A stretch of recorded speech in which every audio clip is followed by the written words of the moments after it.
What's up, you guys? Welcome to Fightful. I am Ross Sapp. This is your WWE Raw post show for April 7th, 2025. We have one more WWE Raw ahead of WrestleMania. I will be here both nights of WrestleMania, along with Jeff Hawkins, giving you a great post show. Very excited for that. I'm going to be anchoring down the fort here from the studio. We got Joel Pearl going to WrestleMania week events. You'll be able to see him if you are at Circa Las Vegas. We'll tell you more about that later on. But by God, you all are here right now. I want you guys to leave a thumbs up. I want to hear what you guys liked about the show, what you didn't like about the show. We're going to have a bunch of exclusive news. We are in the middle of a 2-week stretch in a row, no days off for shows. I think we are going to have a period from, I think it is March 31st through April 26th, where we have one day that there isn't a show, or there isn't a podcast that Fightful is doing, a post-show podcast. Man, every night, Raw, SmackDown, NXT, TNA, although they did miss theirs last week, even though some big stuff happened. But every single night, we got you guys covered. Not just that, we got a bunch of interviews dropping. We got Izzy. We just filmed that one today. That one's going to be a really good one. You all are going to love that. But we had the Tony Khan media call, Speedball Mike Bayley with Grapsity, Luke Curtis last week. We had Ed from Squared Circle Expo telling you guys how some of the biggest wrestling conventions are put together. We had Bryan Danielson recently. Look at Dark Side of the Ring. We also had a look at LJM Black Cards and the first wrestling action figures ever, the Poppy Japanese wrestling figures. If you're into cards, that one's of interest of you as well. But we are here to talk WWE Monday Night Raw.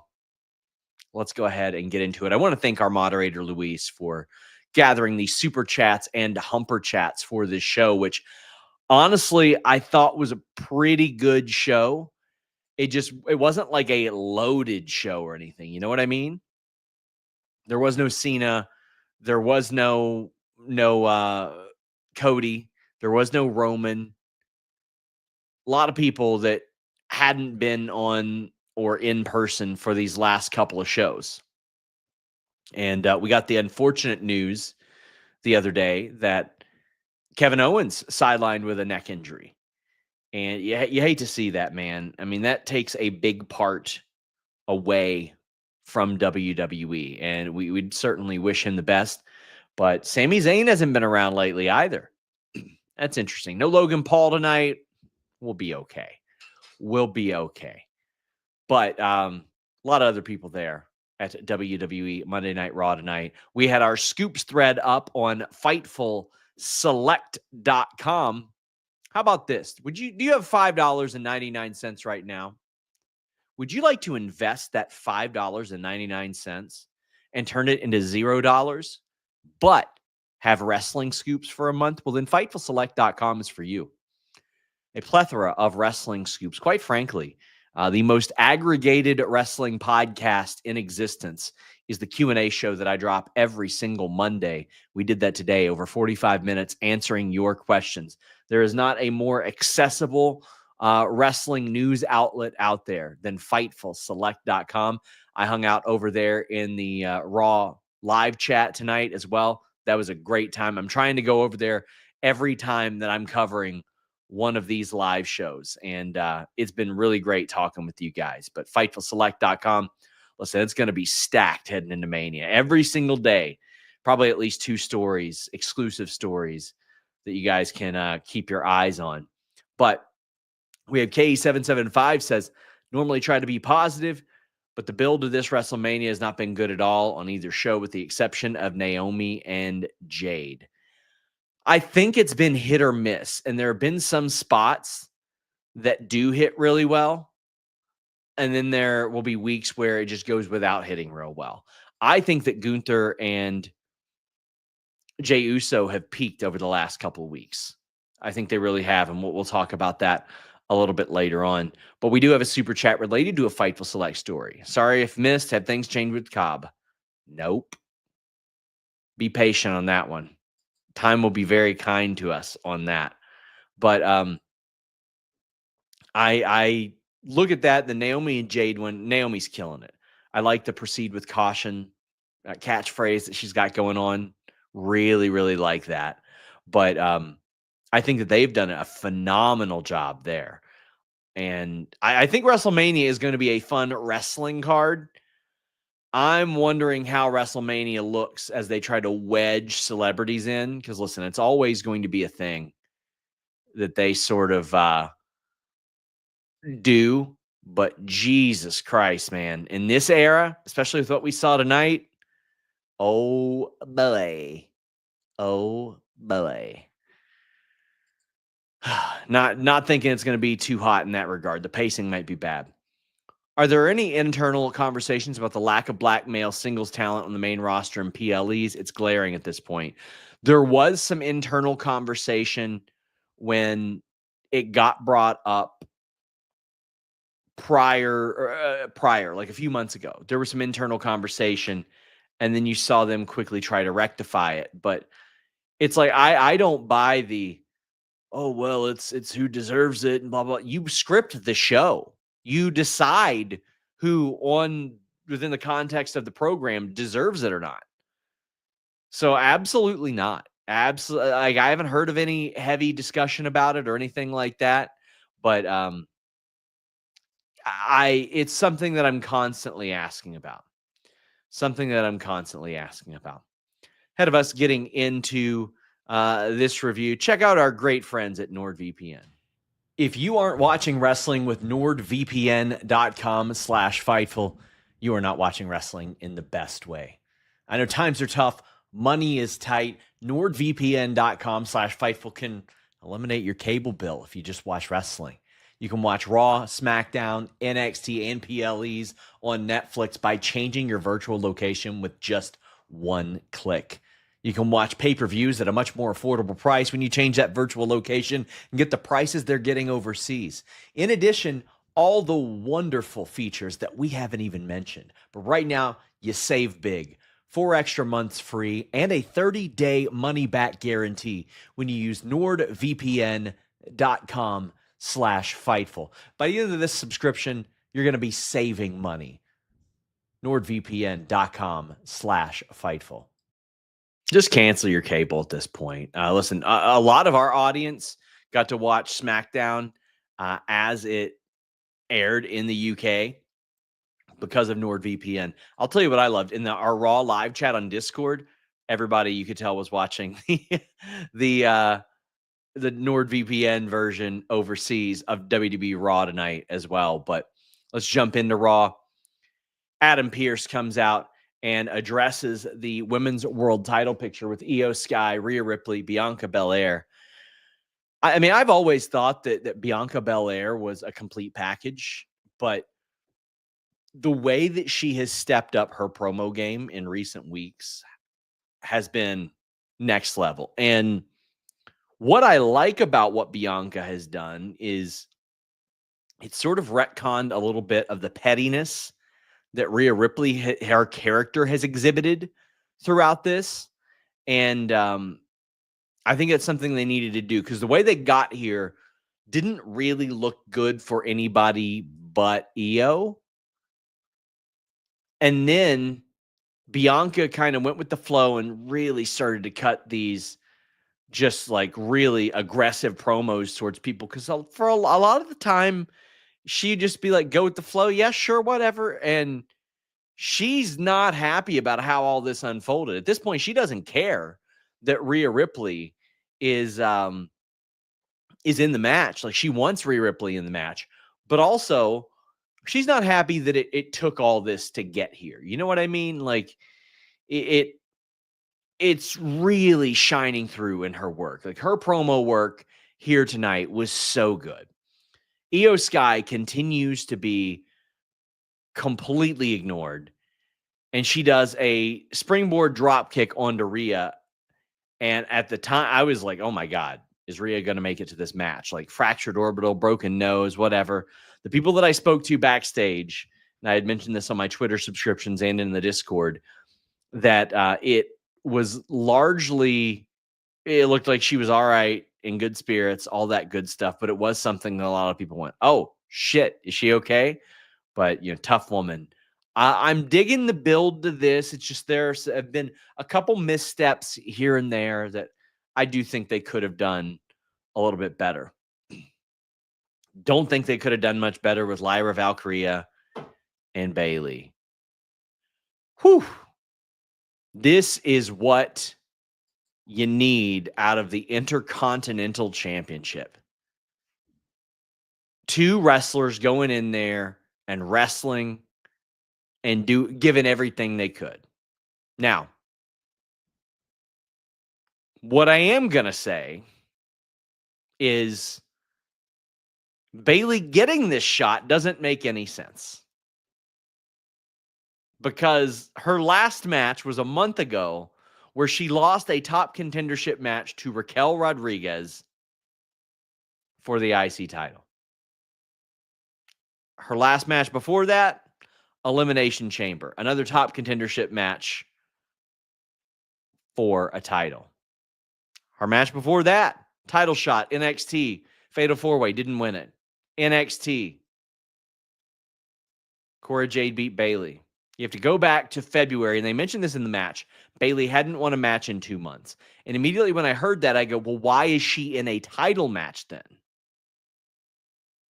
Why did they... It's bad enough that they booked her like that, but why did they bring it up? Now, what you could say is that Bayley beat Lyra in the Elimination Chamber qualifier a couple months ago. And that as a result of that, that's how Bayley gets the opportunity. But then again, that wouldn't make any sense because they already had her lose to Raquel. So that being said, they still book the contenders like absolute dog shit. It's horrible. Horrible. And the match, though, holy crap. What a phenomenal match. This was incredible. Oh, man. I just saw this in my chat. Oh, man. R.I.P. Kevin Castle, man. He was certainly a trailblazer in the wrestling podcasting space. That's horrible. That is horrible, man. Sending my love to his family and fans. I mean, listen, there were a lot of times, man, on YouTube when you went online and you searched for wrestling stuff, wrestling talking points, anything like that, you were going to get a Don Tony and Kevin Castle clip that came up. That's horrible. That is really unfortunate, man. Rest in peace, Kevin Castle. That's, hate to hear that, man. Oh, tell your people you love them, man. So, Bayley, Lyra, they slugged it out, man. They threw everything at the wall in this match. There were some really good spots. The tornado DDT, the gut wrench powerbomb, which they kept calling a finisher of Lyra's, and it was not a finisher. Absolutely not a finisher. Don't know why they said that, but the fisherman suplex. But I love the rolling Bayley bomb into the corner. But let me tell you who also did a great job. First off, Bayley put on one of the best Boston crabs you'll ever see, and then like a modified lion tamer. But the ref, Danilo, I believe it was, is that his name? Sold me on the finish in the Boston crab 2 or 3 times. Because they were about to call the end, and then he went over. Not finished. What a phenomenal, outstanding, like fake there. The knees were really good there. What a great fake out. What a great fake out. I'm just happy Liv and Raquel didn't interfere in this. And then they said on commentary, oh, I swear I was about to be like, what? Oh, well, Bayley passed on the handshake but hugged her. That's a good thing because they're teaming up this Friday and the winners get a shot at Liv and Raquel at Mania. If they put a champion against a champion at WrestleMania, I am going to scream. Oh, brother, am I going to scream. WWE promoted and streamed Mania 6 last night. Was that a form of counter programming? No, not whatsoever. No, it's just them releasing digital content and all that stuff. Like, yeah, I do know what's happening. No, that was not counter programming or anything remotely resembling counter programming. What's the status with Bliss? Why is she absent? We had some more on FightfulSelect.com about it, but it was a situation where she came back and they brought her back abruptly and they were working her into some creative. They had some plans. Then they had the Wyatts off TV. And now the Wyatts aren't necessarily planned to come back before WrestleMania that I've heard. So from what I had understood, they were just like, yeah, well, maybe we bring back the Wyatts at or after WrestleMania. And she was going to be involved with them. Guesses on Randy match, Aldis or a bald Karrion. I don't know why people are saying Karrion Kross needs to go bald. Like, no. If it's for like a big story or he said for charity, Aldis would be good. Rusev literally crushing him would be good. Malachi Black, Aleister Black would be good. I think those are all good possible options there. Backstage, you had Bert Kreischer being approached by American Made, but he says he's not here to see them. And then Otis shows up and they tear off their shirts with one another. Harmless. He was a good celebrity spot there too, drinking a beer. Crowd loved him. They didn't care for the Love is Blind people or the other Netflix people, though. AJ Styles is backstage and Karrion Kross interrupts. He's like, oh, we need to see the real AJ Styles. We need to see the one that I know about. And AJ's like, all right, homeboy. You want the real AJ Styles? You're going to get him next week, and we're going to face off with each other. And Kross was saying, he's like, why do you want this so bad? Kross is like, we need it. You can't let him win. We need this version of you. I'm like, okay. Karrion Kross hates Logan Paul. I think that's what it is. And they're going to have a match next week, and Kross is thrilled about it. Like, he's not cowering away. He's happy to fight. He is all too happy for this. And listen, he has become a really, really great on-screen character. I am digging it so much, man. He has proven himself to be like a guy that was not over. Nobody seemed to care about on the show, and now he's a guy that people look forward to see. Roman Reigns will also be back next week. Ludwig Kaiser, oh boy. This is the international exclusive, which you could watch with nordvpn.com/Fightful. He said, I wanted to address the elephant in the room on what was said last week. Ludwig Kaiser is still the fastest rising star in WWE. Clearly teasing that he was going to bring up Charlotte and Tiffany Stratton. We had a whole bunch of news on that on FightfulSelect.com and the SmackDown post show. But go ahead and subscribe if you want some details behind that. I got more coming this week too. A lot of people looked at that and they're like, man, Tiffany had to do that.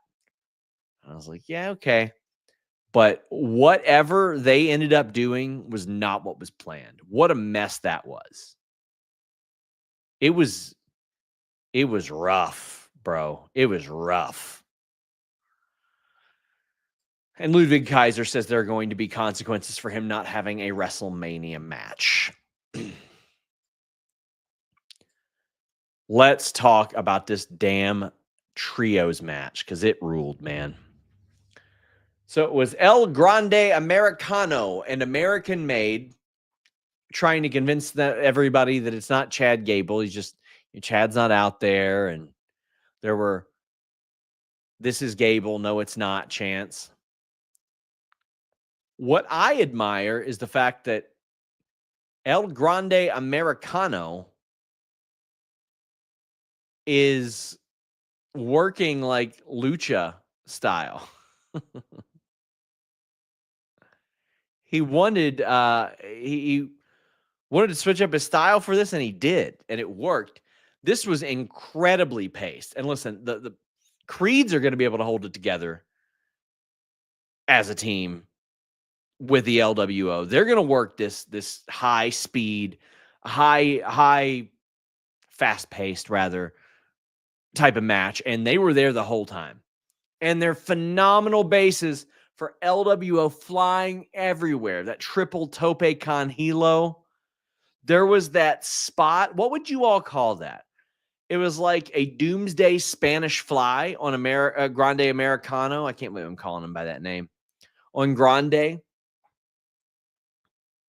Or was it like I'd have to take a look at it. I don't even know if it went the way that it was supposed to go, but it looked incredible. It looked incredible.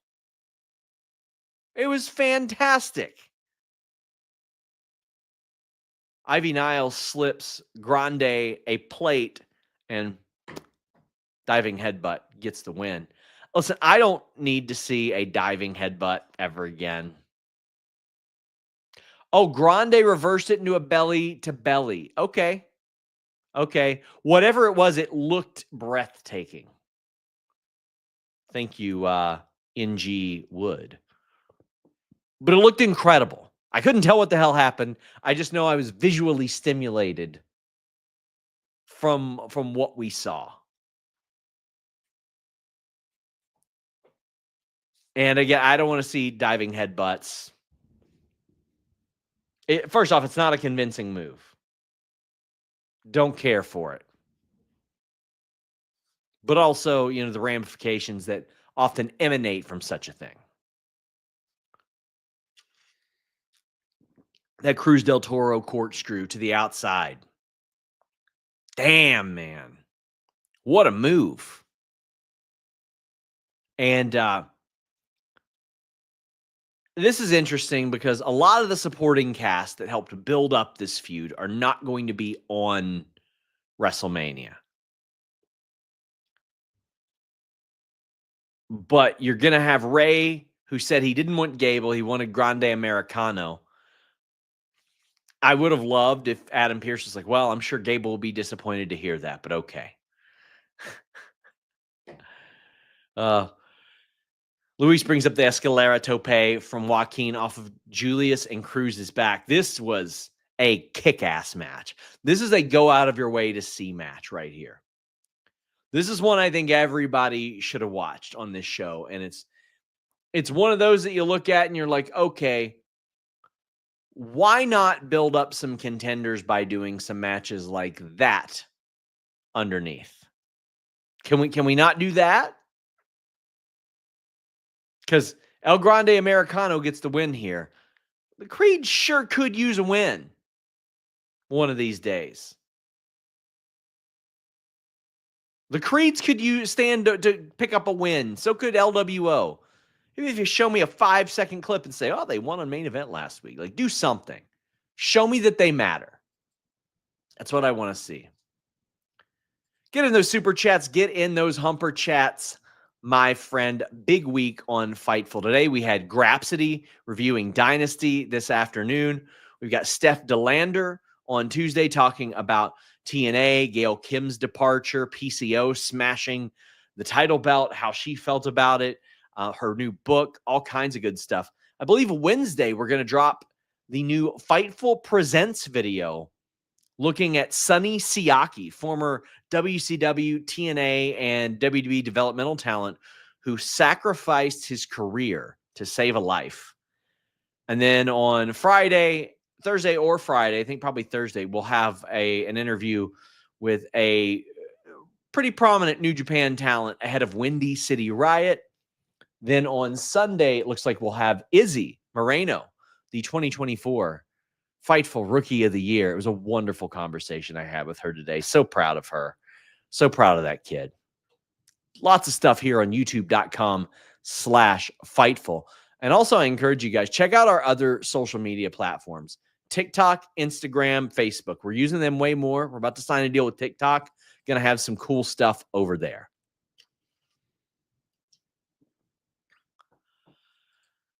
Oh, I loved this Jey Uso promo. Gunther comes out. He's such a smarmy dick in this, but he doesn't really say much of anything. Wearing a red tie that Michael Cole ties to the fact that he made Jimmy Uso bleed. Jey Uso comes out. He's wearing all black, and he is not happy. He's not yeeting. He's not dancing. He's not doing anything. McAfee and Cole were, but Uso was not. And he looked at Gunther and he goes, "You got a family? What do y'all talk about? You got a mom? What kind of conversations do you have?" Because the conversation I had with my mom is, why did Jimmy get hurt? And he said he's never lied to his mom, but he had to because he couldn't tell her that he was afraid of Gunther. But he's not afraid anymore. And he's ready for WrestleMania. Now, the first 3-4 weeks of this feud, it was very formulaic. It was the same. It was, quite frankly, boring. You have the initial Jey selecting Gunther thing. That's cool. But then it's match, post-match beatdown every week, 3 or 4 weeks. And then finally last week, it got some heat. I think 2 weeks ago, it got some heat. Once Jimmy Uso stepped up and then Jimmy slapped Gunther, I was like, okay, here we go. Then last week, you had the match, probably Jimmy's best in a while, singles. But they got really raw and emotional with it, no pun intended. And then this week, this promo. I wonder what they're going to do to tie it all together next week. And also, do they have everybody on the SmackDown before Mania? It's that long-ass show. Everybody's going to be in town, so why not, right? Need to have that as you need to do something on that. So next week, I'm looking forward to having some good stuff on it. Hope it's not going to be all filler. Hope it's not going to be just a commercial for WrestleMania. But I thought that Gunther and Jey Uso, specifically Jey Uso, knocked it out of the park in this promo. And I think that Jimmy, Jey, and Gunther have all done so well over the last 3 weeks in helping take this from a repetitive, redundant, seen it all before story to something that I really enjoy and am emotionally invested in. Gunther also added a lot of gravity to this. Well done. Well done. Adil says Bliss Render still in Raw's WWE World advert. Why? Listen, I don't run WWE World. I don't have an answer to that. I'm sorry. There's no big conspiracy about this. It's creative stuff. And she's not refusing to do anything. There's no issues in that regard. K775 says, does Becky return as a surprise at Mania or Raw after Mania? I suspect she's going to want payback on Liv. I think the time is right for her return. At this point, I think that she is going to be a Raw after Mania surprise, but I would get her on Mania if I could. Let's look at the WrestleMania cards right now. And of course, our great partners at BetOnline AG have lines up for this. Please bet what you can, and please bet responsibly at BetOnline AG, which have the VIP rewards. They have the highest limits, rebet functionality, the fastest payouts, all that stuff. You can compare their competitors right there on the site. They got John Cena favored to win there. Man, we're going to give you a full rundown of these next week. But BetOnline AG, whether it be March Madness this past month, UFC, the NBA playoffs about to get going, NHL playoffs as well. BetOnline AG. We gave you all, I think, 5 lock picks on FightfulSelect.com, and all of them hit. We are 25 for 25 with our BetOnline picks, and they say bring it on. They said, let's go. Let's do it. As we're about to see Florida likely take the NCAA championship. You hate to see it. Hate to see it as an SEC team. But listen, next year, I'm going to be putting some money on Kentucky. That's for sure. BetOnline AG. Right now, there are 11 matches for WrestleMania. 11 of them. Tiffany Charlotte, I got Tiffany winning that. Gunther Jey Uso, I got Jey. Io Bianca Rhea, I got Io, so Bianca and Rhea can continue. AJ and Logan Paul, I think Logan wins. LA Knight, Jacob Fatu. Either Jacob Fatu wins or Solo costs him. Liv and Raquel, I think somebody will probably beat them. Jade versus Naomi, I would have Naomi win that match. Rey Mysterio versus El Grande Americano. I think Americano is going to win that. Bron Breaker, Penta, Balor, and Dominik. I could see Dominik winning that match. I really could. Reigns, Punk, Rollins. I think Punk probably wins that one. And then Cody Rhodes, John Cena. I think John Cena wins that. Make your picks at BetOnline AG. Duckman says, Jay absolutely nailed his promo. Hell yeah, he did, man. Hell yeah, he did. So I feel like there's a lull for you guys. Like even the chat's a little less active, all that stuff. It does feel like there's a bit of a lull. I'm sure a lot of people are tired from last night's AEW show, AEW marathon show that went forever. Aubrey and Dad Talk Wrestling say, is it just me, or do you think the match with Jey and Gunther will be better than the match with Cody and Cena? They are going to be, I think, different types of matches. Well, maybe not. I would imagine smoke and mirrors surrounding the Cody and Cena thing. With Jey and Gunther, I think Ludwig gets involved, and then I think that Jimmy gets involved and helps Jey win the title. That's what I'm expecting. And do we see the Rocket Mania? I think we do. I think so. How do you not? How would the audience not feel ripped off after that? You know what I mean? After investing in that story. It's very interesting that he's not popped up. He's barely been mentioned. There's very little discussion of him. But I think that Jey and Gunther, I mean, listen, it's all subjective, so you can decide what you like regardless. But I think he's got to be involved. I think The Rock's got to be involved in somehow, and that's going to elevate that match for a lot of people. Without Bayley was looking at the title, what do you think about her turning heel to face Lyra at Mania and goes to mentoring Rocks with their history? I love that idea, Bad Robot. I think that's a phenomenal idea. I wish they would do that. I think that would be a really, really good one. Listen, Izzy, in the interview I did with her today, she's like, yo, I turn 18 on May 1st, and I'm interested in seeing what is out there as far as contracts. And I don't know if you've seen that kid work. She should be under an ID deal in pretty short order, I would imagine. I would say so. But Roxanne should have been up and probably working a match there anyway.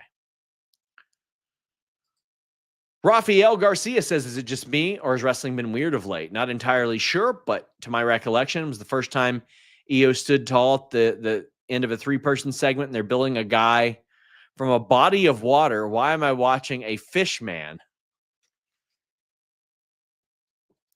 And Luis says, to be fair, not even Fishman and He Hodel Fishman build themselves from a body of water, and their gimmick is that they are Fishman.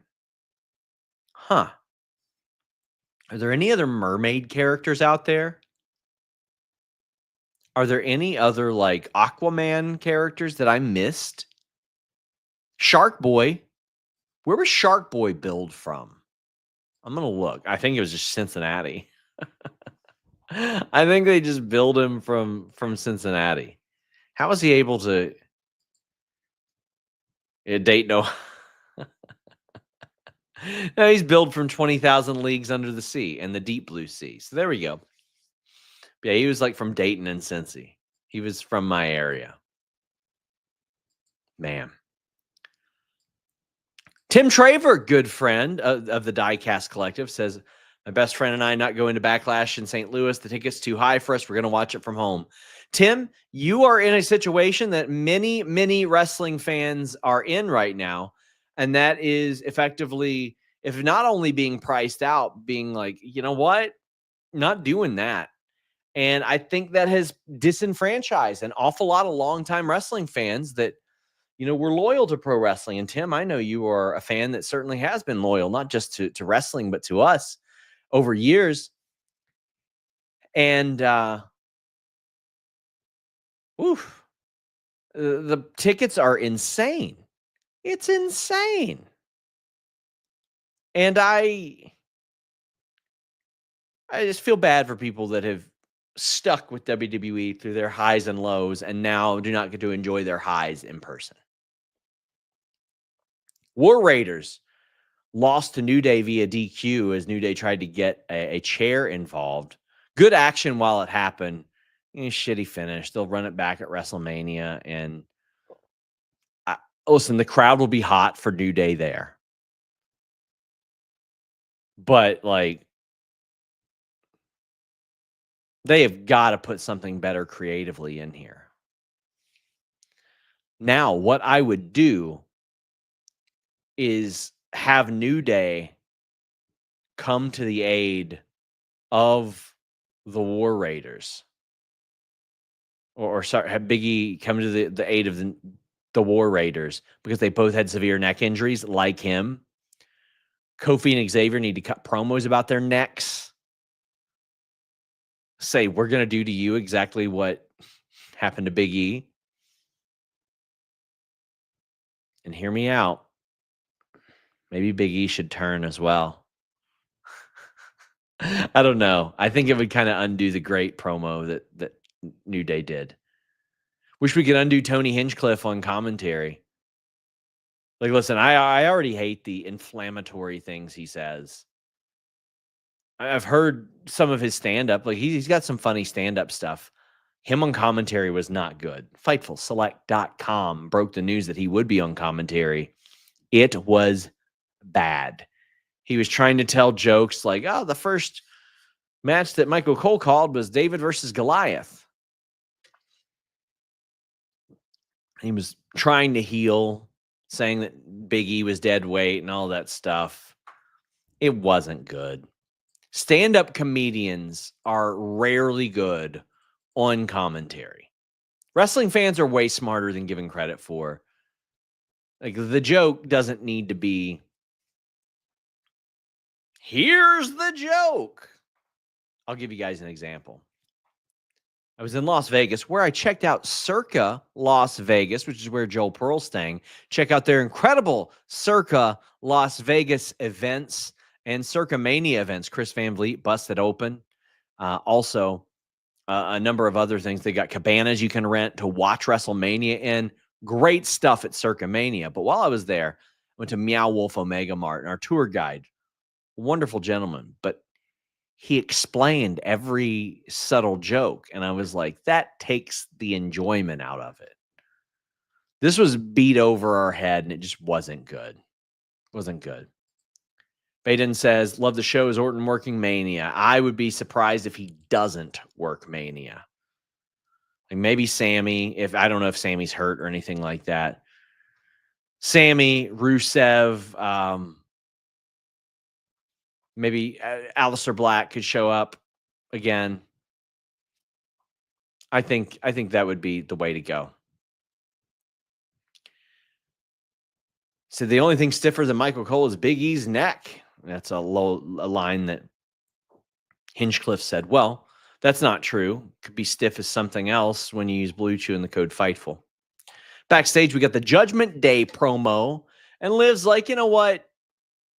I just thought it was better to increase our chances and have Dominik and Finn Balor in this Intercontinental title match. Yeah, boys. At FightfulSelect.com, best $5.99 a month in the business, reported that they were doing this match at WrestleMania as opposed to Penta versus Braun, which a few people did push for, I'm told.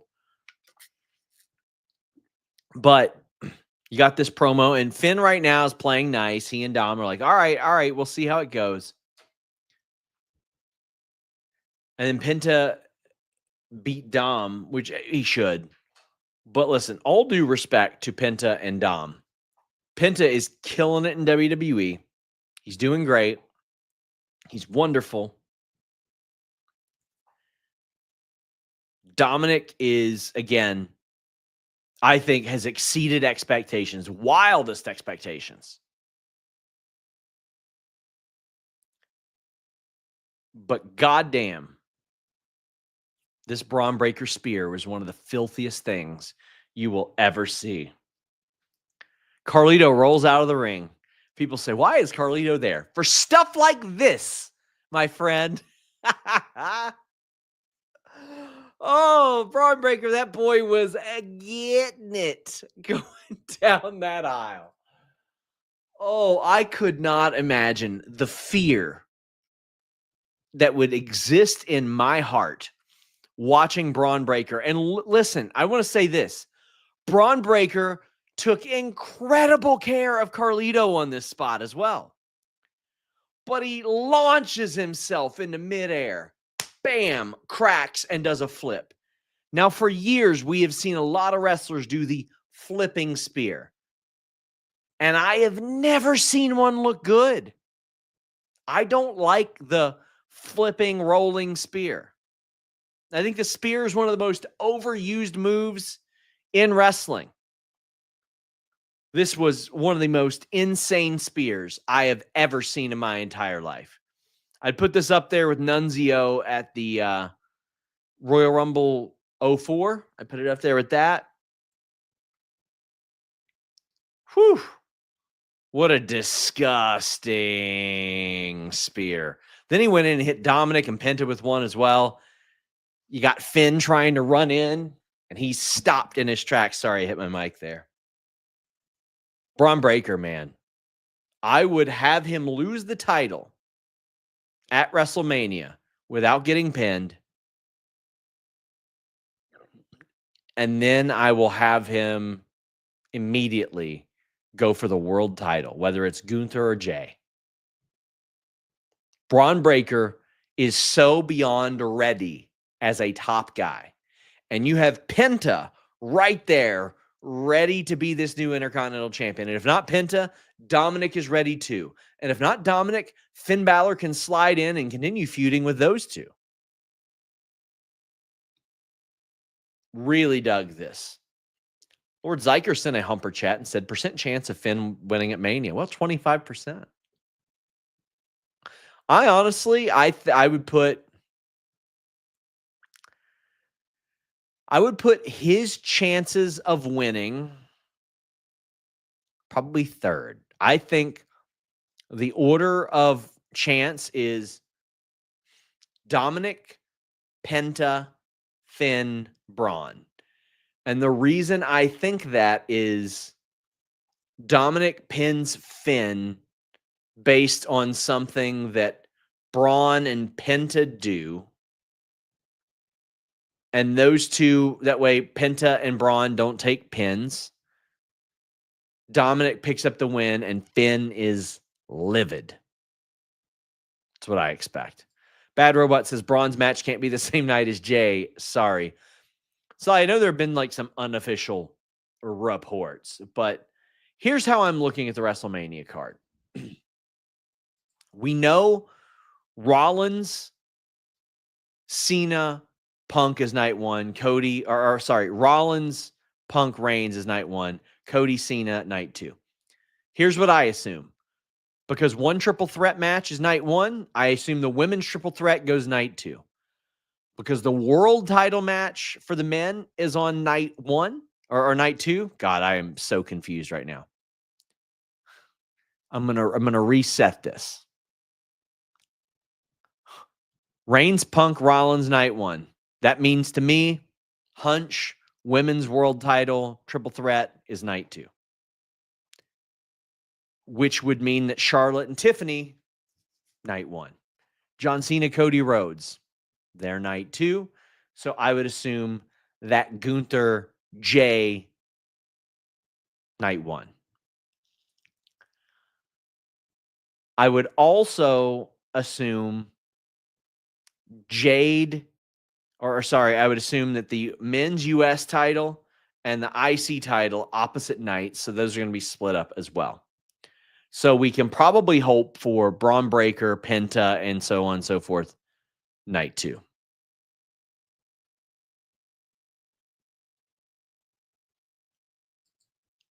What kind of super chats and humper chats y'all got for me today?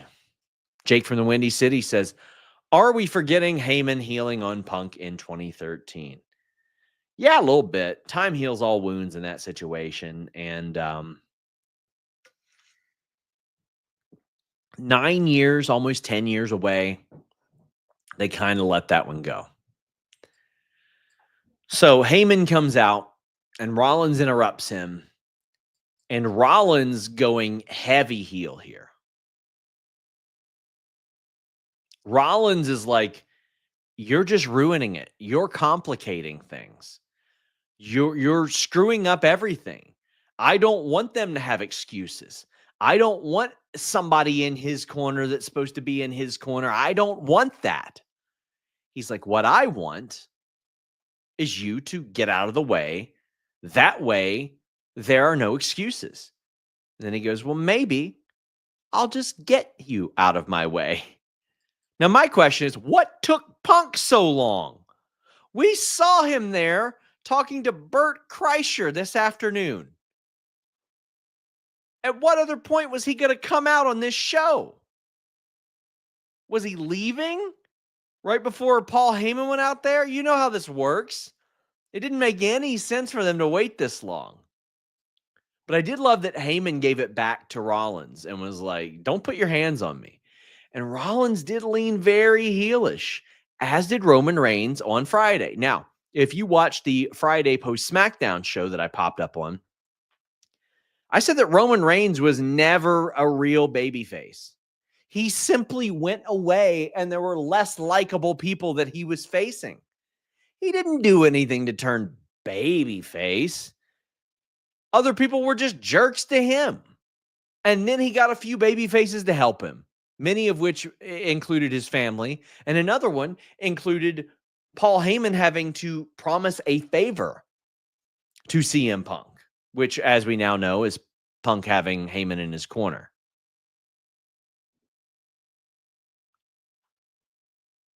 But that's what that's the point that Seth Rollins was making. He says Punk doesn't care about Heyman. And the proof was in the pudding. Jeff Hardy showed more urgency saving Matt Hardy in his AEW debut. And I think very quickly, Seth Rollins is becoming this very interesting wild card. I mean, he's already the wild card here. But this very interesting element to this. I really thought that when we saw this program, we would see, more of the reference of the podcast from 10 years ago, make Roman look strong, et cetera, et cetera. I thought we'd get some of that.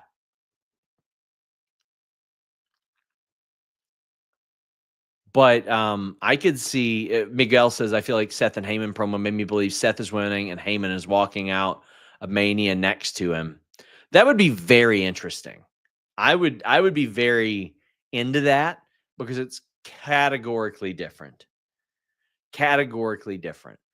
He could say, out of everybody, there's one of you that had the chance to betray me, attack me, leave me for dead, harm me, and didn't. Because when Seth hit the stomp on Punk, he feigned doing it to Heyman, and then he goes, now you owe me a favor. Now, what I love, this was a very like AEW delivered line. It seems like the kind of thing that would happen on a Dynamite, and I thought it worked really well for Seth Rollins and Paul Heyman. Because I believe that Paul Heyman will look at that and say, yeah, I do. You're right. You're absolutely right. Oh, guys, I am exhausted.